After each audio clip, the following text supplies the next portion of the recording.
Click the subscribe button, hit the bell icon to never miss another update. When Allah, the Almighty, sent down His revelation to our Prophet, chosen him as His messenger, and entrusted him with the divine mission, I was the youngest member of his family. In those days, I was always with the messenger of Allah. I tried to satisfy him by doing everything well. One day, he invited the children of Abdul Muttalib, from the oldest to the youngest one, to his house. He testified to the oneness of Allah, spoke of his prophetic mission, and invited them to accept his divine mission. All of them turned their backs to him and walked away, ignoring his statements.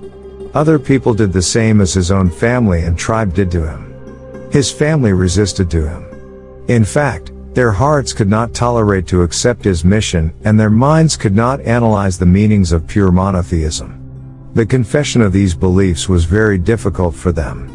In this situation, I was the only one who accepted his invitation. Without any hesitation. I was so certain about my decision, that I joined him with all my heart and mind and felt no doubt whatsoever.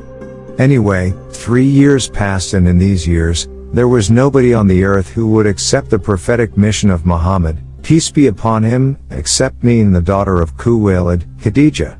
We were the only three, who offered prayers to Allah, the Most Powerful.